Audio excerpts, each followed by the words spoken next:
Hello my dear students, ഈ വീഡിയോയിൽ നമ്മൾ ചെയ്യാൻ പോണത് ഡിഫറൻസിയേഷൻ്റെ 5ാമത്തെ ലെക്ചറാണ്. അപ്പോൾ ഇതിന് മുൻപത്തെ ക്ലാസ്സുകൾ കാണാത്തവരുണ്ടെങ്കിൽ ആദ്യം ആ ക്ലാസ് കാണണം, എന്നിട്ട് വേണം ഈ ക്ലാസ് കാണാൻ. നമ്മൾ കഴിഞ്ഞ ക്ലാസ്സിലെ പഠിച്ചു തുടങ്ങിയതാണ് മെത്തേഡ് 2 ഓഫ് ഡിഫറൻസിയേഷൻ. ഏതായിരുന്നു? Differentiation of composite functions. എന്താണ് കോമ്പോസിറ്റ് ഫങ്ഷൻ എന്നൊക്കെ അറിയണം. അതെല്ലാം കഴിഞ്ഞ ക്ലാസ്സിൽ ഞാൻ പഠിപ്പിച്ചിട്ടുണ്ടായിരുന്നു. അപ്പോൾ കഴിഞ്ഞ ക്ലാസ് കാണാത്തവരത് നിർബന്ധമായിട്ടും കണ്ടിട്ട് വേണം ഇത് കാണാൻ. ഓക്കെ, ഇന്ന് നമ്മൾ ഇതിൻ്റെ ഒരു 3 പ്രോബ്ലംസും കൂടെ നമ്മൾ ഇന്ന് ചെയ്യും. അതിനിവിടുത്തെ ഫോർമുല അറിയണം. അതും നമ്മൾ കഴിഞ്ഞ ക്ലാസ്സിൽ പഠിച്ചതാണ്. എന്തായിരുന്നു formula? d by dx of composite function equal to derivative of outside function into d by dx of inside function. എന്നിട്ട് ഞാൻ പറഞ്ഞു, ടെക്സ്റ്റ് ബുക്കിൽ ഇതിൻ്റെ സ്ഥാനത്ത് ചെയിൻ റൂൾ എന്നൊക്കെ പറഞ്ഞ് ഫോർമുല കാണാം. പക്ഷെ പലർക്കും അത് അപ്ലൈ ചെയ്യാനൊക്കെ എപ്പോഴും കൺഫ്യൂഷനാണ്. അപ്പം അതിനേക്കാളൊക്കെ നല്ലത് ഒരു സിമ്പിളായിട്ട് ഇതങ്ങോട്ട് പഠിച്ച് അപ്ലൈ ചെയ്യാൻ വളരെ എളുപ്പമാണ്. അപ്പോൾ നമുക്ക് തുടങ്ങാം. കഴിഞ്ഞ ക്ലാസ്സിൽ ഒരു എക്സാമ്പിളും കൂടെ നമ്മൾ ചെയ്തിട്ടുണ്ടായിരുന്നു. എക്സാമ്പിൾ 21 നമ്മുടെ NCERT ടെക്സ്റ്റ് ബുക്കിലെ എക്സാമ്പിളാണ്. എക്സാമ്പിൾ 21 ചെയ്തിട്ടുണ്ടായിരുന്നു. നമുക്ക് ഇന്നത്തെ ആദ്യത്തെ ചോദ്യം ചെയ്യാം. അപ്പം നോട്ട്ബുക്ക് എടുത്തോ, നോട്ട്ബുക്കിൽ എഴുത് എക്സാമ്പിൾ എന്ന് എഴുത്. ഹെഡിങ് എഴുതാ എക്സാമ്പിൾ എന്ന് ഹെഡിങ് എഴുതിയാൽ മതി.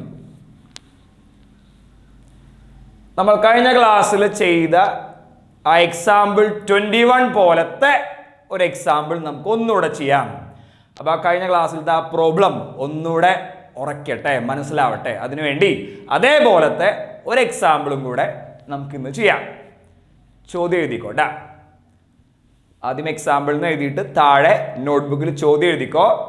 Find the derivative of cos of x square. ഇങ്ങനെയാണ് എഴുതണ്ടേ, കോസ് ഓഫ് എക്സ് സ്ക്വയർ. ഒന്നുകൂടെ കേൾക്കാം ചോദ്യം. Find the derivative of cos of x square. അതായത് നമുക്ക് എന്താ കണ്ടുപിടിക്കണ്ടേ? d by dx of cos of x square ആണ് ചെയ്യേണ്ടത്. ആദ്യം മനസ്സിലാക്കേണ്ടത് ഇവിടെ 2 ഫങ്ഷൻസ് ഉണ്ട്. ഒന്ന് ഔട്ട്സൈഡ് ഫങ്ഷനും മറ്റേത് ഇൻസൈഡ് ഫങ്ഷനും. കോസ് തീറ്റ എന്നൊക്കെ പറയുമ്പോൾ നമ്മൾ മുൻ വർഷങ്ങളിലൊക്കെ പഠിച്ചിട്ടുള്ളതാണ്. കോസ് തീറ്റ, അവിടെ തീറ്റയാണല്ലോ ആംഗിൾ. ഇപ്പൊ കോസ് തീറ്റ എന്ന് പറയുമ്പോൾ അവിടെ തീറ്റ കോസിന്റെ ഉള്ളിലാണ്, അല്ലാതെ അത് കോസ് ഇൻറ്റു തീറ്റ എന്നല്ല അതിൻ്റെ അർത്ഥം. കോസ് ഇൻറ്റു തീറ്റ എന്നല്ല അതിൻ്റെ അർത്ഥം. ഇപ്പൊ കോസ് തീറ്റ എന്നൊക്കെ പറയുമ്പോൾ ആ തീറ്റ കോസിന്റെ ഉള്ളിലാണ്, കോസ് എന്ന ഫംഗ്ഷന്റെ അകത്താണ് തീറ്റ. ഇവിടെ അതേപോലെ ഈ എക്സ് സ്ക്വയർ കോസിന്റെ ഉള്ളിലാണ്. കോസിന്റെ ഉള്ളിലാണ് എക്സ് സ്ക്വയർ. അല്ലാതെ നേരത്തെ പറഞ്ഞ പോലെ തന്നെ ഇവിടെയും ഇത് കോസ് ഇൻറ്റു എക്സ് സ്ക്വയർ എന്നൊന്നും അല്ല. അപ്പൊ അങ്ങനെ ഒരു തെറ്റിദ്ധാരണ വേണ്ട. ഇത് കോസ് ഓഫ് എക്സ് സ്ക്വയർ എന്ന് പറയുമ്പോൾ ഇവിടെ എക്സ് സ്ക്വയർ കോസിന്റെ ഉള്ളിലാണ്. ഇതാണ് ഇവിടുത്തെ inside function x square. X square ആണ് ഇവിടുത്തെ inside function which should be represented by u. ചെയ്യാൻ വേണ്ടിയിട്ട് കഴിഞ്ഞ ക്ലാസ്സിലും നമ്മൾ ഇങ്ങനെയാ ചെയ്തേ. ആ ഇൻസൈഡ് ഫങ്ഷനെ യു എന്ന് വിചാരിക്കണം. ഔട്ട്സൈഡ് ഫംഗ്ഷൻ എന്ന് പറയുമ്പോൾ അത് കോസ് ഒറ്റയ്ക്കല്ല വരിക. കോസ് ഔട്ട്സൈഡ് ഫംഗ്ഷൻ്റെ ഉള്ളില് ആരുണ്ട്? ഇൻസൈഡ് ഫംഗ്ഷനും ഉണ്ട്. അപ്പൊ ഔട്ട്സൈഡ് ഫംഗ്ഷൻ എന്ന് പറയുമ്പോൾ കോസ് എന്ന് മാത്രമായിട്ട് പറയണത് ശരിയല്ല. അല്ലെങ്കിലും കോസിന് ഒറ്റയ്ക്ക് നിലനിൽപ്പില്ല. അപ്പൊ ഔട്ട്സൈഡ് ഫംഗ്ഷൻ പറയുമ്പോൾ അതിൻ്റെ ഉള്ളില് ആരും വരും? ഇൻസൈഡ് ഫംഗ്ഷനും വരും. അപ്പൊ ഇവിടുത്തെ ഔട്ട്സൈഡ് ഫംഗ്ഷൻ പറയേണ്ടത് ഇങ്ങനെയാണ്. ഇവിടുത്തെ ഔട്ട്സൈഡ് ഫംഗ്ഷൻ ആണ് കോസ് യു. കാരണം ഞാൻ പറഞ്ഞു, കാരണം ഔട്ട്സൈഡ് ഫംഗ്ഷനെ പറയുമ്പോൾ അതിൻ്റെ ഇൻസൈഡ് ഫംഗ്ഷനും അവിടെ വരണം. അപ്പൊ ഇവിടുത്തെ ഔട്ട്സൈഡ് ഫംഗ്ഷൻ ആണ് കോസ് യു. ഓക്കെ, ഇനി എന്താ formula? Derivative of outside function. ഇവിടെ ആരായിരുന്നു ഔട്ട്സൈഡ് ഫംഗ്ഷൻ? Cos u. അതിന്റെ ഡെറിവേറ്റീവ് എന്താ? നമ്മൾ മുൻപ് പഠിച്ചിട്ടുണ്ട്, കഴിഞ്ഞ ക്ലാസ്സുകളിലായിട്ട് പഠിച്ചിട്ടുണ്ട്.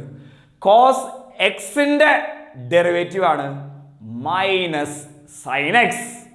അതേപോലെ കോസ് യുവിന്റെ ഡെറിവേറ്റീവ് ആണ് മൈനസ് സൈൻ യു. അപ്പോഴോ മൈനസ് സൈൻ യു. യു എന്ന് വെച്ചാൽ അവിടെ ആരാ? X square. തീർന്നില്ല, ഫോർമുല നോക്കാം. എന്താ ബാക്കി? എന്താ? Into d by d x of inside function.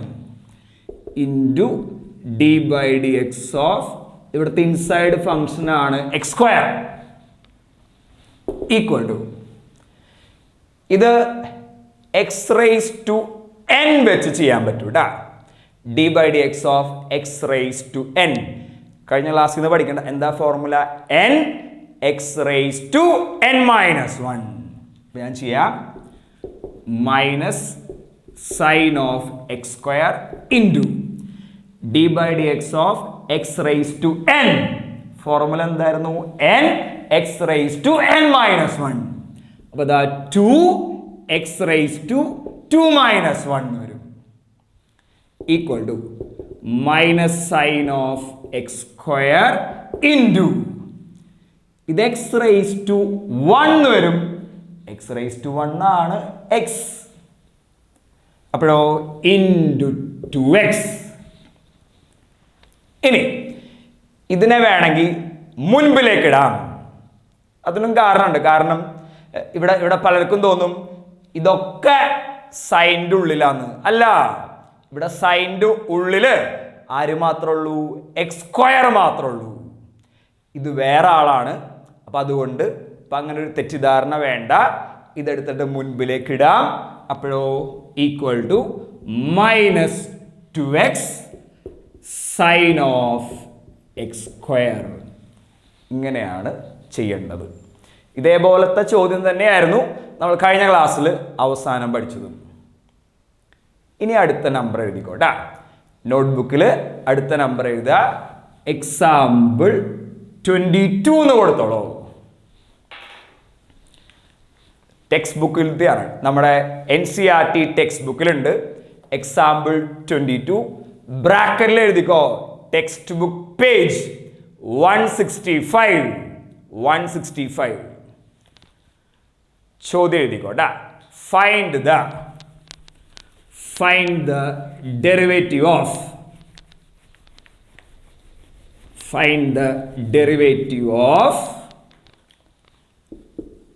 The tan of 2x plus 3 എന്ന് എഴുതുക. ഒന്നുകൂടെ ഞാൻ പറയാം. Find the derivative of the tan of 2x plus 3 എന്ന് വെച്ചാൽ നമ്മൾ എന്താ കണ്ടുപിടിക്കണ്ടേ? d by dx of tan of 2x plus 3. Okay, പരീക്ഷയ്ക്ക് ഇത് കാണുമ്പോൾ മനസ്സിലാക്കാൻ പറ്റണം ഇതെന്ത് ഫംഗ്ഷനാ? Composite function. എന്താ കോമ്പോസിറ്റ് എന്നൊക്കെ കഴിഞ്ഞ ക്ലാസ്സിൽ പഠിച്ചിട്ടുണ്ട്. അത് പഠിച്ചിട്ടുണ്ടാവണം. രണ്ട് ഫങ്ഷൻസിനെ കൂട്ടിച്ചേർത്തിട്ടാണ് ഇതുണ്ടായത്. ഏതൊക്കെ? ടാൻ എന്ന ഫംഗ്ഷനും പിന്നെ 2x+3 ഒക്കെ. അപ്പോൾ രണ്ട് പേരെ കൂട്ടിച്ചേർത്തൊക്കെ ഉണ്ടാക്കുമ്പോൾ അത്തരം functions are called composite function എന്ന രീതിയിൽ മനസ്സിലാക്കണം. പരീക്ഷയ്ക്ക് ചോദ്യം കാണും, ഇത് കാണുമ്പോൾ മനസ്സിലാക്കാൻ പറ്റണം ഇത് ഏത് ഫംഗ്ഷനാ? Composite function. എന്നാലാണ് നമുക്ക് ഈ മെത്തേഡ് വെച്ചിട്ടാണ് ആ ചോദ്യം ചെയ്യേണ്ടതെന്ന് മനസ്സിലാക്കാൻ സാധിക്കുള്ളൂ. തുടങ്ങാം. എന്താ formula? d/dx of a composite function equal to derivative of outside function. അങ്ങനെ തന്നെ പഠിക്കുക. Derivative of outside function into d/dx of inside function. Okay, ഇവിടെ ടാൻ്റെ അകത്താണ് ആര് വരുന്നത്? 2x+3. ടാൻ തീറ്റ എന്നൊക്കെ നമ്മൾ മുൻപ് പഠിച്ചിട്ടുണ്ട്. ടാൻ തീറ്റ എന്ന് പറയുമ്പോൾ തീറ്റ ടാനിൻ്റെ ഉള്ളിലാണ്. ടാൻ എന്ന ഫംഗ്ഷന്റെ ഉള്ളിലാണ് തീറ്റ. അല്ലാതെ ടാൻ ഇൻറ്റു തീറ്റ എന്നല്ല അതിൻ്റെ അർത്ഥം. അപ്പൊ ആ ചിന്ത വെച്ച് നോക്കിയാൽ മനസ്സിലാക്കാം. ഇവിടെ ടാൻ ഓഫ് 2x+3 എന്ന് പറയുമ്പോൾ ഇത് ടാനിൻ്റെ ഉള്ളിലാണ്. അപ്പൊ ഇതാണ് ഇവിടുത്തെ ഉള്ളിലത്തെ ഫംഗ്ഷൻ, അതായത് ഇൻസൈഡ് ഫംഗ്ഷൻ. അതിനെ ചെയ്യാൻ വേണ്ടിയിട്ട് നമ്മൾ യു എന്ന് അസ്യൂം ചെയ്യുക, സങ്കല്പിക്കുക. ഇത്രയുമാണ് ഇവിടുത്തെ ഇൻസൈഡ് ഫംഗ്ഷൻ. അപ്പൊ ഔട്ട്സൈഡ് ഫംഗ്ഷൻ ആരാ? Tan U.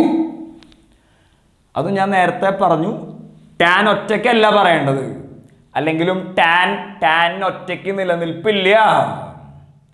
ഔട്ട്സൈഡ് ഫംഗ്ഷൻ പറയുമ്പോൾ ഓട്ടോമാറ്റിക്കലി അതിൻ്റെ ഉള്ളില് ഇൻസൈഡ് ഫംഗ്ഷനും വരും. അപ്പൊ ടാൻ മാത്രമല്ല ഔട്ട്സൈഡ് ഫംഗ്ഷനെ പറയണ്ടേ, ടാൻ യുവും കൂടെ ചേർത്ത് പറയണം. അപ്പൊ ഇവിടുത്തെ ഔട്ട്സൈഡ് ഫംഗ്ഷൻ ആണ് ടാൻ യു. ഇനി ഫോർമുല നമുക്ക് വർക്ക്ഔട്ട് ചെയ്യാം. എന്താ formula? Derivative of outside function. അതായത് ടാൻ യുവിന്റെ ഡെറിവേറ്റീവ് എന്താവും? നമ്മൾ പഠിച്ചിട്ടുണ്ട്, കഴിഞ്ഞ ക്ലാസ്സിലൊക്കെ പഠിച്ചാണ്. ടാൻ എക്സിന്റെ ഡെറിവേറ്റീവ് ആണ് sec²x. അങ്ങനെയാണെങ്കിൽ ടാൻ യുവിന്റെ ഡെറിവേറ്റീവ് ആണ് sec²u. എന്ന് വെച്ചാൽ ഇവിടെ യു ആണ് 2x+3. തീർന്നില്ല. Into d/dx of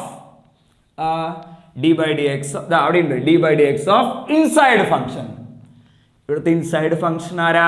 2x+3.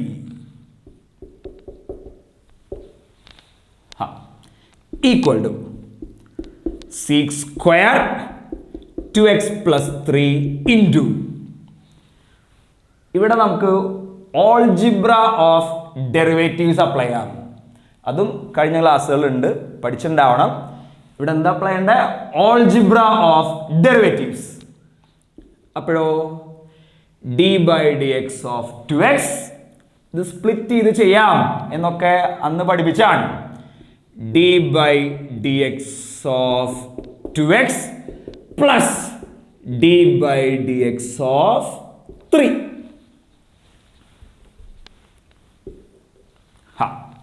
Equal to sec² 2x+3 into ഇങ്ങനെ വരുമ്പോൾ കോൺസ്റ്റന്റ് എടുത്ത് പുറത്തേക്ക് ഇടാം. അതും പഠിക്കുന്നുണ്ട്. ഓൾജിബ്ര ഓഫ് ഡെറിവേറ്റീവ്സ് മുൻപത്തെ ക്ലാസ്സുകളുണ്ട്, പോയി നോക്കുക. ഓൾജിബ്ര ഓഫ് ഡെറിവേറ്റീവ്സ്, അതിൽ 5ാമത്തെ ഓൾജിബ്ര ഓഫ് ഡെറിവേറ്റീവ് അതിവിടെ അപ്ലൈ ചെയ്യാം. കോൺസ്റ്റന്റ് ഇൻറ്റു ഫംഗ്ഷൻ അല്ലെങ്കിൽ കോൺസ്റ്റന്റ് ഇൻറ്റു വേരിയബിൾ ഒക്കെ വന്നാൽ ആ കോൺസ്റ്റന്റിനെ പുറത്തേക്ക് ഇടാം. അപ്പോഴോ 2 ഇൻറ്റു d/dx ഓഫ് എക്സ് എന്ന് വരും. 2നെ പുറത്തേക്ക് ഇടുക. അപ്പൊ 2 into d/dx of X plus ഇതും പഠിക്കുന്നുണ്ട്, d/dx ഓഫ് കോൺസ്റ്റന്റ്. മുൻപത്തെ ക്ലാസ്സിലുണ്ട് d/dx ഓഫ് കോൺസ്റ്റന്റ്. ഏതൊരു നമ്പറും ഈസ് എ കോൺസ്റ്റന്റ് അപ്പൊ d by d x of constant equal to 0. ഇനി d by d x of x അതും പഠിക്കുന്നതാണ്. എത്ര? 1. D by d x of x ആണ് 1. അപ്പൊ ഇതെന്തായി? 2 into 1. 2 into 1 plus 0 എന്താ കിട്ടുക? 2 കിട്ടും. അപ്പൊ 6 square 2x plus 3 into 2 എന്ന് കിട്ടും. ആ 2 എടുത്തിട്ട് മുൻപിലേക്ക് ഇട്ടേക്കാം. നമ്മൾ നേരത്തെ ചോദ്യത്തിൽ പറഞ്ഞ പോലെ 2 എടുത്തിട്ട് മുൻപിലേക്ക് ഇട്ടേക്കാം. അപ്പോഴോ 2 into 6 square into 2x plus 3. ഇതാണ് നമ്മുടെ ഇന്നത്തെ രണ്ടാമത്തെ പ്രോബ്ലം. നോക്കുക, മനസ്സിലായില്ലേ? നോക്ക്, വീഡിയോ പോസ് ചെയ്തിട്ട് നോട്ട്സ് ഒക്കെ ഇതേപോലൊക്കെ മാർക്ക് ചെയ്തിട്ട് നോട്ട്സ് ഒക്കെ എഴുതിയെടുത്തോളൂ. ഓക്കെ, കഴിഞ്ഞെങ്കിൽ നമുക്ക് അടുത്ത ചോദ്യത്തിലേക്ക് പോവാം. എഴുതുക. എക്സാമ്പിൾ 23 എന്ന നോട്ട്ബുക്കിൽ എഴുതുക. അതും ബ്രാക്കറ്റിൽ എഴുതിക്കോ. ടെക്സ്റ്റ് ബുക്ക് പേജ് 165 എന്ന് എഴുതിക്കോ. ചോദ്യം എഴുതിക്കോ. Differentiate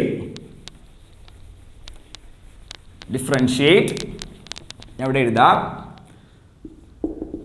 sine of cos of x square.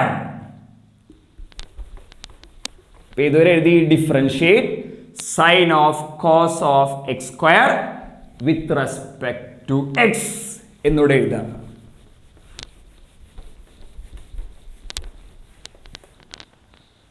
എന്ന് വെച്ചാൽ എന്താ ചെയ്യേണ്ടത്? നമ്മൾ d by d x differentiate ചെയ്യാന്ന് വെച്ചാൽ d by d x of sine of cos of x square. ഇവിടെ 3 ഫങ്ഷൻസിന്റെ കോമ്പോസിഷൻ ആണ്. ഏതൊക്കെയാ? ഏറ്റവും പുറത്ത് സൈൻ, പിന്നെ അതിൻ്റെ ഉള്ളില് കോസ് വന്നിട്ടുണ്ട്, പിന്നെ അതിൻ്റെയും ഉള്ളില് എക്സ് സ്ക്വയർ വന്നിട്ടുണ്ട്. അപ്പൊ തൽക്കാലം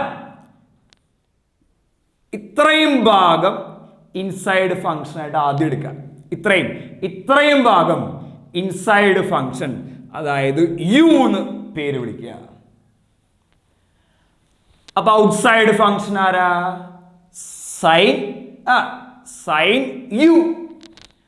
ഞാൻ നേരത്തെ പറഞ്ഞല്ലോ, ഔട്ട്സൈഡ് ഫംഗ്ഷൻ എന്ന് പറയുമ്പോൾ സൈന് മാത്രം പറയരുത്. കാരണം സൈന് മാത്രം നിലനിൽപ്പില്ല. ഔട്ട്സൈഡ് ഫംഗ്ഷന്റെ ഉള്ളില് ഓട്ടോമാറ്റിക് ആയിട്ട് ആരുടെ വരും? ഇൻസൈഡ് ഫംഗ്ഷനും വരും. അപ്പൊ ഇവിടുത്തെ ഔട്ട്സൈഡ് ഫംഗ്ഷന്റെ പേര് പറയേണ്ടത് സൈൻ യു.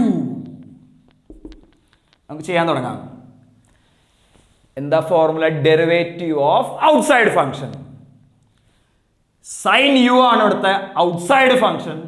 അതിന്റെ ഡെറിവേറ്റീവ് എന്താ? Cos u. കാരണം മുൻപത്തെ ക്ലാസ്സിൽ പഠിച്ചിട്ടുണ്ട്, സൈൻ എക്സിന്റെ ഡെറിവേറ്റീവ് ആണ് cos X.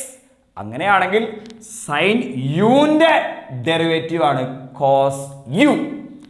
അപ്പോഴോ cos of u എന്ന് പറയുമ്പോൾ ഇത്രയും വരും. എന്താ? Cos of x square. തീർന്നില്ല. ഇൻറ്റു എന്താ ഫോർമുല പറയുന്നത്? Into d by d x of inside function. ഇവിടുത്തെ ഇൻസൈഡ് ഫംഗ്ഷൻ ആണ് കോസ് ഓഫ് എക്സ് സ്ക്വയർ. ഇനി ഇതിനെ നമ്മൾ വീണ്ടും ഈ ഫോർമുല വെച്ചിട്ട് ചെയ്യണം. കാരണം ഇത് again is A composite function. ഇവിടെ ആരാ ഇൻസൈഡ് ഫംഗ്ഷൻ? X square. അതിനെ നമുക്ക് ഇവിടെ യു എന്ന് പേര് വിളിക്കാം. ഈ ഭാഗം നമ്മൾ ഇന്ന് ആദ്യത്തെ പ്രോബ്ലത്തിൽ ചെയ്തിട്ടുണ്ടാവും.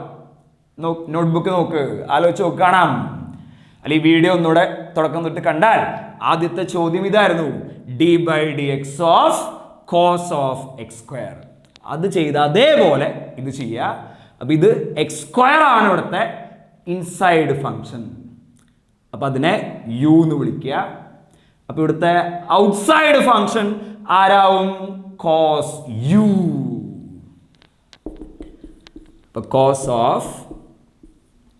Cos of x square into ഇവിടുത്തെ ഔട്ട്സൈഡ് ഫംഗ്ഷൻ ആണ് cos u, derivative of outside function. അപ്പൊ കോസ് യുവിന്റെ ഡെറിവേറ്റീവ് ആണ് മൈനസ് സൈൻ യു. അതായത് മൈനസ് സൈൻ യുവിന്റെ അവിടെ കൊടുക്കേണ്ടത് എക്സ് സ്ക്വയർ ഇൻറ്റു, തീർന്നില്ലല്ലോ, into d by d x of inside function. ആരാ ഇവിടുത്തെ ഇൻസൈഡ് ഫംഗ്ഷൻ ആണ് x square, equal to minus മുൻപിലേക്ക് ഇടാം. മാത്രമല്ല ഇതിന്റെ ആൻസർ ഒക്കെ നമ്മൾ നേരത്തെ ചെയ്താണ്. അപ്പൊ ആ ചെയ്ത പോലെ ചെയ്താൽ ഇതിന്റെ ആൻസർ എത്ര കിട്ടുക? 2x. ഇത്രയും ഭാഗത്തിന്റെ ഉത്തരം കിട്ടുക 2x. ആ 2x നമുക്ക് മുൻപിലേക്ക് ഇടാം, ഈ മൈനസും മുൻപിലേക്ക് ഇടാം. അപ്പോഴോ minus 2x into the cos of x square, പിന്നെയോ ആരാ ബാക്കിയുള്ള സൈൻ ഓഫ് എക്സ് സ്ക്വയർ. അപ്പൊ ഇത്രേ ഉള്ളൂ. ഇവിടെ 3 പേര് വന്നാലും നമുക്ക് ചെയ്യാൻ പറ്റും. ഇനി ഈ ഫോർമുല പഠിക്കുക, ഇതാണ് ഇവിടെ ഇത് ചെയ്യാൻ എളുപ്പം. ഇന്നത്തെ ക്ലാസ്സിൽ ഇത്രയും പഠിക്ക്. നമുക്ക് അടുത്ത ക്ലാസ്സിൽ പുതിയ മെത്തേഡ് തുടങ്ങാം.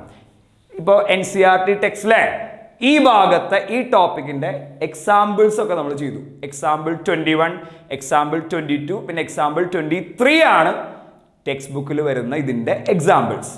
അതെല്ലാം ചെയ്തു. എക്സസൈസ് നമുക്ക് പിന്നീട് ചെയ്യാം. അടുത്ത ക്ലാസ്സിൽ നമുക്ക് അടുത്ത മെത്തേഡിലേക്ക് പോകാം കേട്ടോ. അപ്പോൾ ക്ലാസ് മനസ്സിലായെങ്കിൽ ലൈക്ക് ചെയ്തോളൂ, ഷെയർ ചെയ്തോളൂ, സബ്സ്ക്രൈബ് ചെയ്തോളൂ, കമൻറ്റ് ചെയ്തോളൂ. അപ്പോൾ അടുത്ത ക്ലാസ്സിൽ കാണാം. Okay, by.